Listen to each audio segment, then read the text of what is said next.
Hello, and welcome to Train Signal. I'm Don Jones, and this is the Basic Queries lesson in the Database Administration Fundamentals course. In this lesson, we'll dive into the most basic and fundamental query in SQL, the SELECT query. We'll start with a simple SELECT FROM query, add a WHERE clause, add sorting with an ORDER BY clause, and then discuss column aliases and naming rules. SELECT is the most basic and probably most used query in the entire SQL language. It's used to retrieve data from a single table, or, as a join query, from multiple tables. We'll start by performing some basic queries that select all columns from a table, and then just select specified columns from a table. We'll test these queries in SQL Server Management Studio using the Query Analyzer functionality. Because queries are far more interesting when there are some results to look at, we're going to perform most of these examples with the AdventureWorks database. And we'll just pick a table to play with here. Let's take a look at the person.address. And for my reference, I'm going to expand this so that I can see the column names that are available to me. So let's just do a very simple query to start with. Select star means select all columns, so I'll be getting every single one of those columns from person.address, which is the name of the table. We'll run this by clicking execute, and we got an invalid object name. Person.address doesn't work. Well, why is that? Now, keep in mind, whenever you open SQL Management Studio, it's usually going to default to the master database. And this is just telling me that person.address table doesn't exist in the master database. I actually needed to come up here and make sure I explicitly changed to the AdventureWorks database. Now I should be able to run my query and get some results. So let's change this up a bit. Let's actually specify some of the columns we want to see. Let's grab address line 1, and I can use this IntelliSense pop-up menu to very quickly complete things. Using this also helps make sure I don't accidentally mistype something.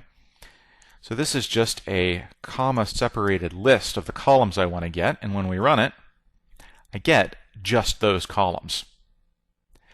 Now when you look at SQL Server syntax documentation, you'll often see the language keywords. That's the thing that Query Analyzer here is showing to me in blue text. These will often be capitalized. Object names, like the field names I'm after, the table names, everything else, those will tend to be listed in lowercase, or in this case, they're listed exactly how they show up in the table schema because I let IntelliSense type them for me. In the end, it doesn't matter. SQL Server's command syntax isn't case sensitive, so you can type them however you want. In fact, I'll click undo a few times to put them back that way. I find lowercase a little bit easier to read, so I'll stick with that. It's rare that you'll want to retrieve every single row from a large table, so the WHERE clause lets you specify which rows to retrieve. You'll typically make that specification by using comparison operators to compare the value of some column to a specified value. We'll start with some simple comparisons, and in another lesson expand to more complex ones. Make note, string values get delimited in single quotation marks, as do date and time values. Numbers do not get delimited at all. This is also a good time to consider how you'll visually format the queries in Query Analyzer so that when you're typing them, they're a bit easier to read and edit. Let's go back to SQL Server Management Studio, where we can use the Query Analyzer to work with some WHERE clauses. So before we start adding anything to this query, let's talk a little bit about formatting. Query Analyzer doesn't make you type your entire query onto a single line. It's perfectly acceptable for you to hit enter, and a lot of times this is how you'll see people work their query formatting. You'll notice that it's got this little sort of minus sign with a little line coming out of it, and that tells me that both of these lines are being interpreted as part of the same query. By breaking the query's different components down on different lines, it just makes it a little bit easier for me to read it, to visually interpret it, and if I need to go edit it. I hate having to scroll sideways, so I don't like to type things on one line because I can't see the whole query on one screen when I do that. So now let's go ahead and add our where clause. I'll add it on another line. And I also like to indent each of these lines, and that just again gives me some visual indication that they all go together, in addition to this little gray line over here, which is telling me that this is all part of the same query. So let's start by grabbing everybody who is in the city of Paris.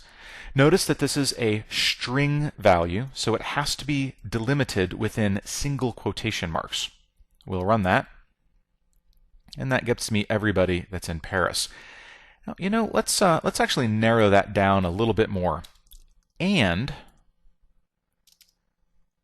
postal code equals, now this is a numeric value, so I shouldn't need to put quotation marks around it, 75017. And we'll run that again, and that limits things down a little bit. That also demonstrates the use of the Boolean AND. So you can actually get quite complicated with these query criteria. Let's take that out. Run this again with no query criteria so that we can really see what type of data we have. Maybe we'll go back to selecting all of the columns. Now let's add in something a little bit more complicated. Let's say where city equals BOTHELL and postal code equals 98011. Very important that I spell this right. You'll notice that it's put a little red squiggly mark under Coty because it doesn't recognize that as a valid column because I mistyped it. If I put city in there, and if I had used IntelliSense and let it type city for me, my little red underline eventually does go away. So let's keep going with our query now. Let's add an OR clause. And now we can say where city equals Paris or postal code equals, and I'm just going to scroll down in my result set to get another postal code we can play with. Let's grab 98020. So here's what's going to happen. Every single row that shows up in my result set has to meet this criteria. And that criteria means either this set has to be true or this set has to be true. So there's my OR between those two sets. In order for the first set to be true, the city has to be Bothell and the postal code has to be 98011. The second set can be satisfied by the city being Paris or the postal code being 98020. So let's run this. Conversion failed. So what this is telling me here is that my postal code is actually not a numeric value. Let's go back and just select this portion of our query. You'll see if we scroll down through here that some of the postal codes are characters, so they're not just numeric. What happened is, while trying to evaluate this, SQL Server tried to convert this numeric data type into a string data type, but when it got to this, it wasn't able to convert V6B3P7 to a number so that it could compare it to this number. I can fix this by just typing these as actual strings. You can see that sometimes SQL Server will let you get away with that conversion depending on exactly what your query criteria is, but it's not always able to do so, and that can result in an error. Let's execute, and there's our results. When you query data from a table, the order that the rows come to you isn't necessarily deterministic, or at least that order isn't always useful. Deterministic means the same every time. Useful means, well, whatever useful means. In other words, the data that you get by default isn't always going to be in the order that you need it in. So the order by clause lets you specify the order in which rows are presented to you. You can specify multiple sort columns, either in ascending, which is the default, or descending order. Let's go back to SQL Server Management Studio and Query Analyzer window and use the order by clause. So the query results that we left off with include a number of different cities. Bothell, let's see who this is, Edmonds. We should have some Paris in here. There's some more Edmonds. Let's get these guys in order. Order by city. The default is to put them in ascending order, but you can put ascending if you want to explicitly have it there. I'm not going to bother. Let's just execute that. Now, let's see, we should have all the Bothells, and then the E's, and then all the P's for Paris. Great, so everything did come out in order. Once we did that, we could say, you know what, now let's also put them in order by address line 1. So it's going to sort first by city, and then within the cities, it should put the address line 1 in order.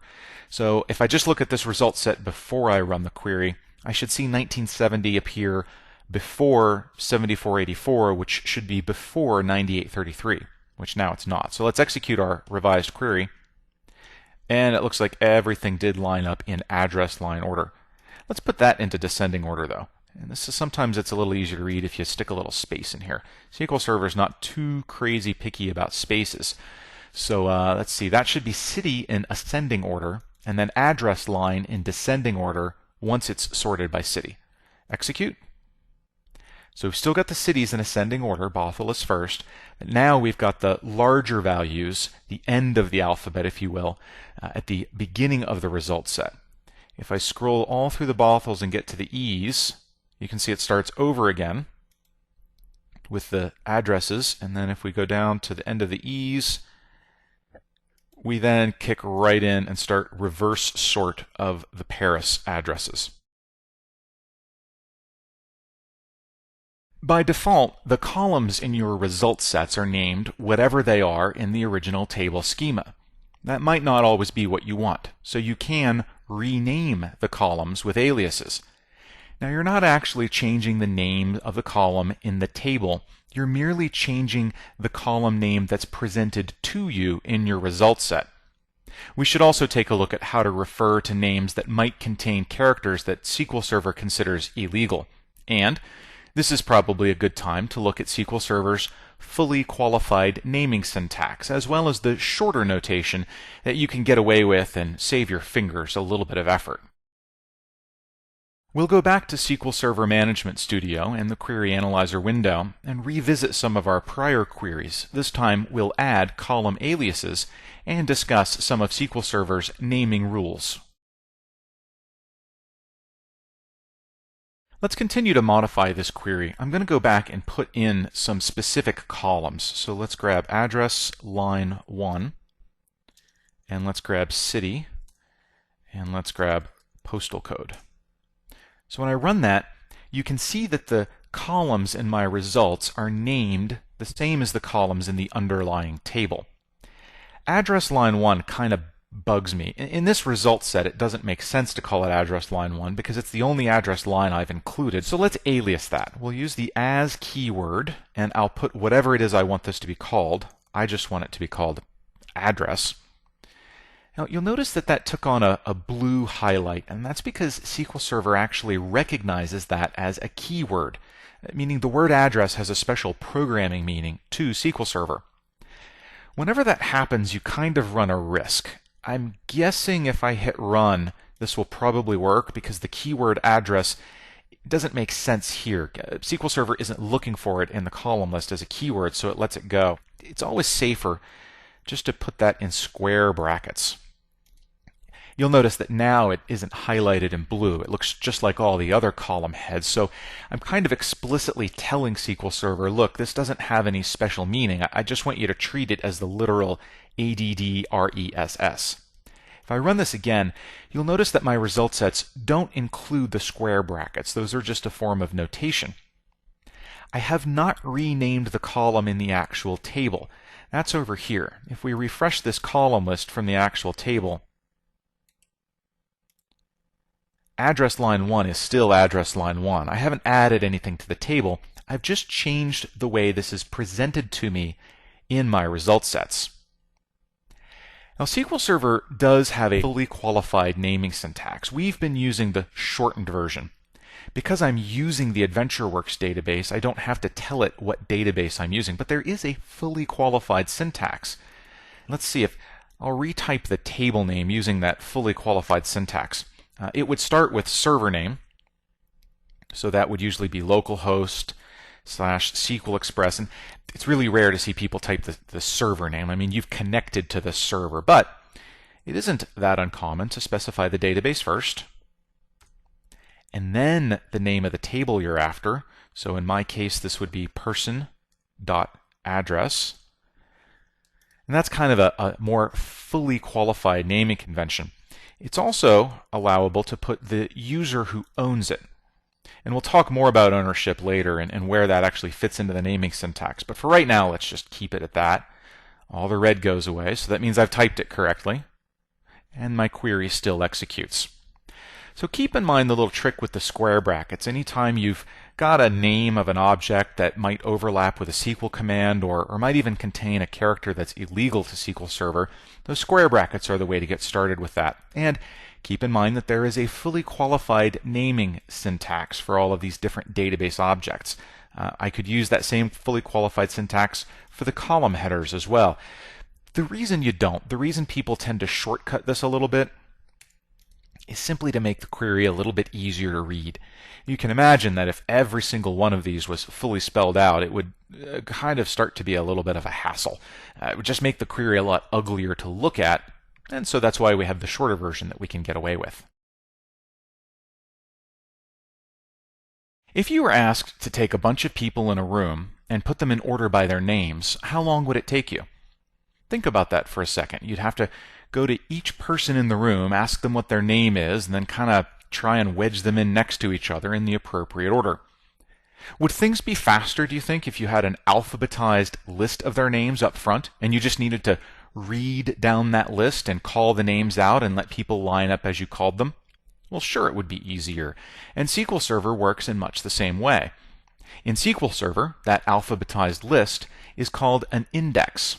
And without an index, SQL Server has to perform something called a table scan, meaning it basically just has to scan through all the values one at a time, just as you would ask each person in the room for their name, and put them in order.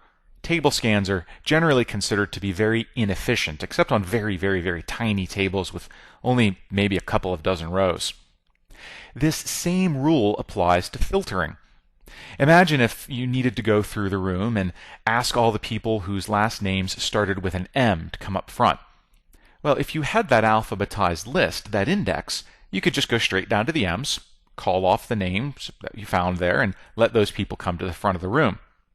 If you didn't have that index, though, you'd need to go around to every single person in the room and ask them their last name. The ones whose last name started with an M, you could then say, okay, well, go up front, but you'd be talking to a lot of people for no reason.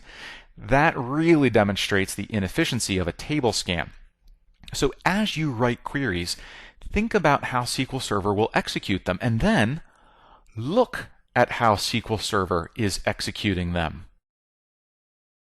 That's one of the cool things that you can do with Query Analyzer. So let's go back to SQL Server Management Studio and see how it can show you the execution plan for a given query. It's always useful to think about how SQL Server would execute a query, but it's more useful to see how SQL Server actually executes a query. And it's one of the main points of value in this Query Analyzer window. Up here in the toolbar, I've got a couple of buttons. Display Estimated Execution Plan. And that's just kind of SQL Server's first guess at what it's going to do here. It says, okay, I'm going to run this select. That's not taking me any time at all. And then I have to sort. And I've got to sort a couple of different fields that you've given me here. And this is going to take 22% of my time. And then my next is going to be an index scan. So this is telling me that SQL Server actually does plan to use an index, the address line 1 index to be specific. This operation is taking 78% of the query's execution line, and it's probably doing this in order to accomplish this particular sort value. Let's run this again and display the actual execution plan. You can see here after I execute the query with that button turned on, I get a separate tab over here for the execution plan. And it looks like the actual execution plan is really close to what the estimated execution plan was. In fact, it might be exactly the same. So getting that estimated plan requires relatively little work from SQL Server. You're just asking it to, hey, go out and look and tell me what you think you would do. Sometimes that estimate can differ from the actual execution plan. So once you think you've got the estimated plan dialed in for the performance you want, it's a good idea to go ahead and run the query and look at the actual execution plan to make sure things turned out the way you estimated they would. In this lesson, we covered the basic select query, the most common foundation query that's used to retrieve information from a database table. I also showed you the where clause, which lets you filter the rows that you get back. I showed you the order by clause, which lets you sort the rows that you get back. And we talked about column aliases and SQL's naming conventions. You even got a bonus look at how to see the query execution plan right in Query Analyzer.